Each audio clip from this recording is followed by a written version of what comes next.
friends, welcome to Madras Samayal. இன்னைக்கு நம்ம மெட்ராஸ் சமையல்ல லசானியா எப்படி பண்றதுன்னு பார்க்கலாம். இதுல வந்து ஸ்டெப்ஸ் கொஞ்சம் அதிகமா இருக்கிற மாதிரி தெரியும். ஏன்னா வந்து நம்ம வீட்ல தான் பாஸ்தா சாஸோ அப்புறமா அந்த க்ரீம் ஃபில்லிங்கும் பண்ண போறோம். நம்ம வந்து கடையில வாங்கக்கூடிய பாஸ்தா சாஸ் யூஸ் பண்ணிக்கலாம். நம்ம வீட்ல பாஸ்தா சாஸ் பண்ணும்போது முக்கியமா கவனிக்க வேண்டியது தக்காளி. செலக்ஷன் ஆஃப் தக்காளி வந்து ரொம்ப முக்கியம். புளிப்பு இல்லாத நல்ல பழுத்த தக்காளியா தான் நமக்கு வேணும். நான் வந்து இன்னைக்கு நல்ல கலர் வந்த புளிப்பு இல்லாத பழுத்த தக்காளியா நான் வந்து 1 கிலோ தக்காளி எடுத்துர்க்கேன். இது வந்து பெரிய சைஸ் தக்காளியில நமக்கு வந்து 8 வருது. பெரிய சைஸ் தக்காளியில பாருங்க எவ்வளவு ஜூஸியா இருக்குன்னு. புளிப்பான தக்காளினா நமக்கு வந்து இந்த பாஸ்தா சாஸ் வந்து நல்லா இருக்காது. தக்காளியோட கண்ணை எடுத்துட்டு சும்மா ரஃப்பாக நான் வந்து கட் பண்ணி மிக்ஸி ஜார்ல மாத்திருக்கேன். மாத்திட்டு அரைச்சு இந்த மாதிரி எடுத்துட்டு வந்திருக்கேன். நம்ம அரைச்சிட்டு அளந்து பார்க்கும்போது கிட்டத்தட்ட 4.5 கப் இருந்தது. இப்போ ஒரு பேன்ல 1 டேபிள் ஸ்பூன் எண்ணெய் சேர்த்துக்கோங்க. எண்ணெய் சூடானதும் இதில் 2 டீஸ்பூன் அளவுக்கு பூண்டு அதை வந்து நல்லா துருவி வச்சுருக்கேன். இல்லை வந்து நல்லா சின்ன சின்னதாக கட் பண்ணி நம்ம சேர்த்துக்கலாம். சேர்த்துட்டு ஒரு வாட்டி கலந்ததுக்கப்புறமா இதில் வந்து நம்ம அரைச்சி வச்சுருக்கக்கூடிய தக்காளியை உள்ளே சேர்த்துடலாம். இது கூடவே 1 டீஸ்பூன் சர்க்கரை, 1 டீஸ்பூன் உப்பு, அப்புறமா 2 டீஸ்பூன் அளவுக்கு இட்டாலியன் சீசனிங் எடுத்திருக்கேன். அதையும் உள்ளே சேர்த்துட்டு நம்ம வந்து இதை வந்து கொஞ்சம் கெட்டியாக ஆறுறது வரைக்கும் நம்ம வந்து வேக வைக்கணும். ரொம்ப அப்படியே பேஸ்ட் மாதிரி ஆகிடக்கூடாது. கொஞ்சம் ஓரளவுக்கு தண்ணியெல்லாம் போய் கொஞ்சம் ஓரளவுக்கு செமி கிரேவி மாதிரி இருக்கணும். ஒருவேளை இந்த மாதிரி நல்ல பழுத்த தக்காளி கிடைக்கல அப்படின்னா தக்காளி பேஸ்ட் அப்படின்னு நமக்கு வந்து கடையில் வாங்க கிடைக்கும். தக்காளி கெச்சப் கிடையாது, தக்காளி பேஸ்ட்டாகவே இருக்கும். அது வந்து நம்ம அது சேர்க்கும்போது இன்னும் சாஸ் நல்லாயிருக்கும். ஒருவேளை உங்களுக்கு அது கிடச்சிதுன்னா தக்காளி பேஸ்ட்டாக வாங்கி சேர்த்துக்கோங்க. இந்த சாஸை டேஸ்ட் பண்ணி பாருங்கள். ஒருவேளை ரொம்ப புளிப்பான தக்காளி அப்படின்னா இன்னும் கொஞ்சம் கூட நமக்கு சர்க்கரை தேவைப்படும். எனக்கு வந்து நம்ம ஃபஸ்ட்டு சேர்த்த சர்க்கரையே சரியாக இருக்குது, அதனால் நான் எக்ஸ்ட்ரா சர்க்கரை சேர்க்கலை. இப்போ பாருங்கள், நமக்கு ஃபஸ்ட்டு வந்து நல்லா தண்ணியாக இருந்தது, இப்போ வந்து கொஞ்சம் கெட்டியாக இருக்குது. இந்த ஸ்டேஜ் வரணும். இதை விட நம்ம கெட்டியாக்கிற வேண்டாம். கரெக்டாக வந்திருக்கு. இப்போ நம்ம ஸ்டவ் ஆஃப் பண்ணிவிட்டு இதை வந்து ஓரமாக வச்சிடலாம். சாஸ் ரெடியாக இருக்குது. இப்போ அடுத்தது நம்ம வந்து ஒரு சீஸ் ஸ்ப்ரெட் தயார் பண்ணணும். இதுக்கு வந்து ரிகோட்டா சீஸ் யூஸ் பண்ணுவாங்க. நம்ம வந்து வீட்டில் இருக்கக்கூடிய பொருட்களை வச்சு ஓரளவுக்கு மேனேஜ் பண்ணிடலாம். இப்போ இது பண்ணுறதுக்கு நான் இன்றைக்கி வந்து 4 கப் தண்ணி சேர்க்காத கெட்டியான பால் எடுத்திருக்கேன். இது வந்து 1 லிட்டர் பால். பால் கொதிச்சு வந்ததும் ஸ்டவ்வை வந்து சிம்மில் வச்சுட்டு இதில் வந்து எலுமிச்சப்பழத்தோட சாறு சேர்த்து நம்ம வந்து திரைய வைக்க போகிறோம். நான் வந்து கிட்டத்தட்ட 4 டேபிள் ஸ்பூன் எலுமிச்சப்பழத்தோட சாறு சேர்த்துருக்கேன். சேர்த்துட்டு நம்ம திரைய வைக்கும்போது அப்படியே இந்த தண்ணி தனியாக பன்னீர் தனியாக நமக்கு வந்து பிரிஞ்சு வந்துடும். இப்போ இதை வந்து நம்ம வடிகட்டிடலாம். வடிகட்டிட்டு இதை வந்து அப்படியே புளியெல்லாம் தேவையில்லை, அப்படியே வடிகட்டி சும்மா வச்சுருங்க. இப்போ பார்த்தோம் அப்படின்னா அந்த தண்ணியெல்லாம் இறங்கி நல்லா வந்திருக்கு. இப்படி வரணும் நமக்கு. ரொம்ப புளிஞ்சு அப்படி பன்னீர் மாதிரி நம்ம வந்து கெட்டியாக்க தேவையில்ல, கொஞ்சம் இந்த மாதிரி இருந்தால் போதும். இப்போ இதை வந்து ஒரு பவுலில் மாற்றிக்கோங்க.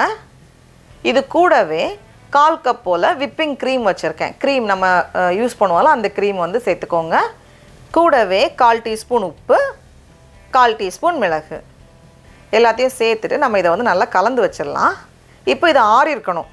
நம்ம வந்து இப்போ ஃப்ரெஷ்ஷாக பண்ணதுனால கொஞ்சம் சூடாக இருக்கும். அது ஆறுனதுக்கப்புறமா இதில் வந்து 1 முட்டை சேர்த்துக்கோங்க. முட்டை சேர்த்துட்டு நம்ம கலந்துட்டோன்னா உள்ள அந்த 2வது தான் நம்ம வந்து இந்த ஸ்ப்ரெட்டு வைப்போம். இதையும் வந்து நம்ம இந்த மாதிரி நல்ல க்ரீமியாக ரெடி பண்ணியாச்சு. அவ்வளோதான். இப்போ அடுத்தது நம்ம வந்து சிக்கனை ரெடி பண்ணிடலாம். நீங்கள் வந்து சிக்கன் வேண்டாம்னு நினச்சிங்கன்னா நம்ம வந்து காய்கறிலையும் பண்ணலாம். மிக்ஸ்டு வெஜிடபிள்ஸ், மஷ்ரூம், கார்ன், அப்புறமா குடை மிளகாய் அதெல்லாம் வந்து நம்ம மிக்ஸ் பண்ணி சேர்த்துக்கலாம். அதுவும் நல்லாயிருக்கும். நான் இன்றைக்கி வந்து ஒரு 450 கிராம் போல் எலும்பு இல்லாத சிக்கன் பீசஸ் எடுத்திருக்கேன். இதை வந்து ஒரு மிக்சியில் மாற்றிட்டு நல்லா அரைச்சி இந்த மாதிரி எடுத்துகிட்டு வந்திருக்கேன். இப்போது ஒரு பேனில் 2 டேபிள் ஸ்பூன் போல் எண்ணெய் சேர்த்துக்கோங்க. எண்ணெய் சூடானதும் இதில் 1 டீஸ்பூன் அளவுக்கு சின்ன சின்னதாக நறுக்கின பூண்டு, கூடவே 1 வெங்காயம் அதை வந்து நல்லா சின்ன சின்னதாக வெட்டி வச்சுருக்கேன். அதையும் உள்ளே சேர்த்துட்டு ஒரு 2 நிமிஷம் இந்த வெங்காயம் வதங்கட்டும். இப்போ வெங்காயம் இந்த அளவுக்கு வதங்கினதும் இதில் நம்ம அரைச்சி வச்சுருக்கோம்ல சிக்கன், அதை வந்து உள்ளே சேர்த்துடலாம். சிக்கன் பதிலாக நம்ம வந்து மட்டன் கொத்துக்கறி சேர்க்குறதுனால நம்ம சேர்த்துக்கலாம், அதுவும் நல்லாயிருக்கும். இப்போ வந்து லைட்டாக ஒரு வாட்டி கலந்ததுக்கப்புறமா இதில் வந்து நம்ம மசாலா சேர்க்க போகிறோம். மசாலாவுக்கு நமக்கு வந்து 1.5 டீஸ்பூன் மிளகாய் தூள் எடுத்திருக்கேன். கூடவே 1 டீஸ்பூன் மல்லித்தூள், 1/2 டீஸ்பூன் சீரகத்தூள், 1/4 டீஸ்பூன் மிளகு, கடைசியாக தேவையான அளவு உப்பு எல்லாத்தையும் சேர்த்துட்டு நல்லா இந்த மாதிரி கொத்தி விட்டுக்கோங்க. ஏன்னா நம்ம வந்து அரைச்சதுனால சிக்கன் வந்து கொஞ்சம் அப்படியே சேர்ந்த மாதிரி இருக்கும். நம்ம இந்த மாதிரி ஒரு ஸ்பூனோ இல்லை ஏதாவது வச்சு நம்ம மசிச்சு விடும்போது நமக்கு வந்து உதிரி உதிரியாக வரும். இப்போ சிக்கன் நல்லா வெந்து வந்திருக்கு. இப்போ இந்த ஸ்டேஜில் நம்ம ரெடி பண்ணி வச்சுருக்கோம்ல பாஸ்தா சாஸ், அதில் வந்து நமக்கு 2.25 கப் போல் இருக்குது. அதுலேருந்து நான் கொஞ்சமாக மட்டும் ஒரு 1/4 கப் மட்டும் நான் தனியாக எடுத்து வச்சுட்டேன். இது வந்து நம்ம லாஸ்ட்டாக சேர்த்துப்போம், அதுக்காக தனியாக வச்சுருக்கேன். மீதியை வந்து உள்ளே சேர்த்துக்கோங்க. நம்ம வந்து கடையில் வாங்கக்கூடிய பாஸ்தா சாஸ் தான் நமக்கு வந்து ஒரு 2.25லேருந்து 2.5 கப் போல் நமக்கு தேவைப்படும். உள்ளே சேர்த்துட்டு நம்ம வந்து இதை ஒரு 2-3 நிமிஷம் வேக வைக்கணும். அந்த தண்ணியாக இருக்கக்கூடாது, ஏன்னா தண்ணியாக இருந்துச்சுன்னா நம்ம பேக் பண்ணும்போது அப்படி தண்ணி விட்ட மாதிரி இருக்கும். அதனால் தண்ணி இல்லாமல் எல்லாமே ஓரளவுக்கு கரெக்டாக வெந்து வரணும். இப்போ பார்த்தோம் அப்படின்னா தண்ணியாக இல்லை, ஓரளவுக்கு கரெக்டாக வெந்து வந்திருக்கு. அதே நேரம் ரொம்ப திக்காக்கிறாதீங்க, அதே நேரம் ரொம்ப நம்ம ரோஸ்ட் பண்ணிடக்கூடாது. கொஞ்சம் இந்த மாதிரி ஜூஸியாக தான் இருக்கணும், அப்போ தான் வந்து நமக்கு லசானியா நல்லாயிருக்கும். அதுக்கப்புறமா நமக்கு வந்து மொசரல்லா சீஸ் வேணும். ஒரு 2 கப்பு நமக்கு வந்து வேணும், மினிமம் ஒரு 2 கப்பாவது வேணும், அப்போ தான் வந்து நல்லாயிருக்கும். அவ்வளோதான், நம்ம எல்லாமே ஓரளவுக்கு ரெடி பண்ணியாச்சு. இப்போ கடைசியாக நம்ம வந்து லசானியா ஷீட்டை வேக வைக்கணும். இதுவும் வந்து நம்ம வீட்டிலே பண்ணலாம், ரொம்ப ஈஸி தான். ஆனால் ரொம்ப பெரிய வீடியோவாக இருக்குமே அப்படின்னு சொல்லிட்டு நான் வந்து கடையில் வாங்கக்கூடிய ஷீட் தான் எடுத்திருக்கேன். தண்ணி வந்து நல்லா கொதித்து வந்ததுக்கப்புறமா உப்பு சேர்த்துக்கோங்க. அதுக்கப்புறமா மறுபடியும் தண்ணி நல்லா அந்த ரோலிங் பாயில் வந்ததுக்கப்புறமா தான் நம்ம அந்த ஷீட்டை உள்ளே சேர்க்கணும். நான் இன்றைக்கி வைக்கக்கூடிய ட்ரேக்கு வந்து எனக்கு 6 போதும், 6 ஷீட் போதும். நம்ம எடுக்கக்கூடிய அந்த ட்ரேயை பொறுத்து நம்ம வந்து இது யூஸ் பண்ணணும். பேக்கெட்டில் சொல்லியிருக்கிற இன்ஸ்ட்ரக்ஷன் படி ஃபாலோ பண்ணிக்கோங்க. ரொம்ப குலைவாக வெந்துடக்கூடாது. இப்போ 8 நிமிஷத்துக்கு அப்புறமா இந்த மாதிரி நல்லா சாஃப்டாக வெந்திருக்கு. அப்படியே அந்த டெக்ஸ்சர் வந்து கொஞ்சம் இருக்கணும், ரொம்ப ஓவராக வெந்துடக்கூடாது. இப்போ எல்லாமே ரெடியாக இருக்குது. நம்ம எந்த பேனில் பண்ண போகிறோமோ அந்த பேன் எடுத்துக்கோங்க. அதில் வந்து நம்ம கொஞ்சம் சாஸ் மட்டும் தனியாக ரிசர்வ் பண்ணி வச்சுருந்தோம்ல, ஒரு 1/4 கப் போல் சாஸ், அதை வந்து கீழே சேர்த்துக்கோங்க. ஏன்னா நம்ம கீழே சேர்க்கல அப்படின்னா அந்த லசானியா ஷீட் வந்து கீழே அந்த பேனில் போய் ஒட்டிடும். அதனால தான் ஃபஸ்ட்டு வந்து நம்ம கொஞ்சம் தனியாக வச்சுருந்தோம். லைட்டாக ஸ்ப்ரெட் பண்ணதுக்கப்புறமா இதில் வந்து எனக்கு 2 தான் கரெக்டாக இருக்கும். அதுக்கப்புறமா நம்ம ரெடியாக வச்சுருக்கக்கூடிய அந்த சிக்கன் இருக்குல்ல, அதுலேருந்து 3ஆக பிரிச்சுக்கோங்க. அதுலேருந்து 1 பங்கு இதில் வந்து நம்ம இப்போ ஸ்ப்ரெட் பண்ணிக்கலாம். அதுக்கு மேலே வந்து நம்ம ரெடி பண்ணி வச்சுருக்கக்கூடிய அந்த சீஸ் ஃபில்லிங் இருக்குல்ல, அதுலேருந்து 3ஆக பிரிச்சுட்டு ஒரு பாதி. அதுக்கு மேலே வந்து நம்ம சீஸ் வச்சுருந்தோம்ல, மொசரல்லா சீஸ், அதுவுமே வந்து கொஞ்சமாக சேர்த்துக்கோங்க. எல்லாத்தையும் சேர்த்ததுக்கப்புறமா அடுத்த லேயர் இதுலேயும் வந்து 2 ஷீட் நான் வச்சுருக்கேன். வச்சுட்டு கீழே வந்து ஃபுல்லாக அந்த சிக்கன் சாஸோட, ஏன்னா ரொம்ப ட்ரையாக இருந்துச்சுன்னா நம்ம பேக் பண்ணும்போது ரொம்ப ட்ரையாக இருக்கும். லசானியா வந்து கொஞ்சம் அப்படியே ஜூஸியாக இருக்கணும்ல, அதனால தான் நம்ம அந்த சாஸ் வந்து ரொம்ப ட்ரை ஆகிறதுக்கு முன்னாடி நம்ம எடுக்கணும். அதேனா ரொம்ப தண்ணியாக இருந்துச்சுனாலும் நம்ம பேக் பண்ணும்போது அப்படியே தண்ணி விட்ட மாதிரி இருக்கும், அதுவும் நல்லா இருக்காது. கரெக்டாக இருக்கணும்.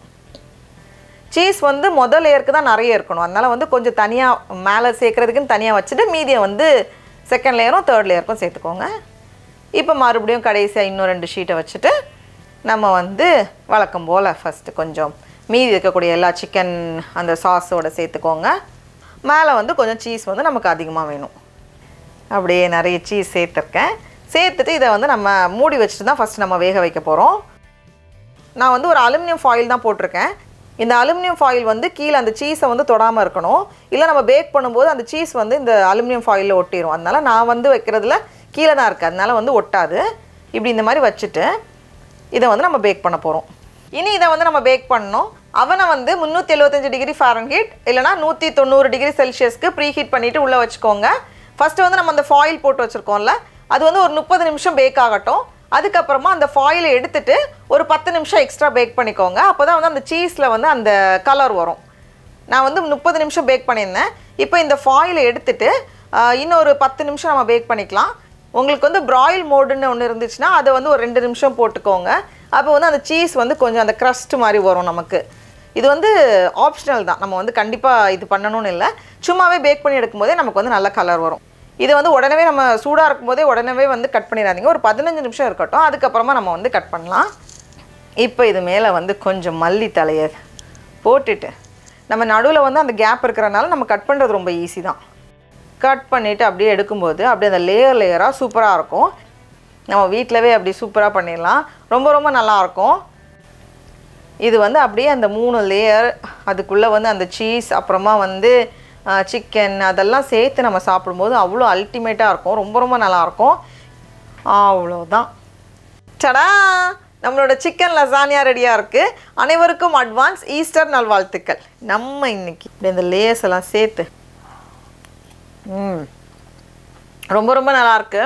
கொஞ்சம் டைம் ஆகும் தான், ஆனால் நம்ம பண்ணக்கூடிய ஒவ்வொரு ஸ்டெப்பும் ஒர்த்து.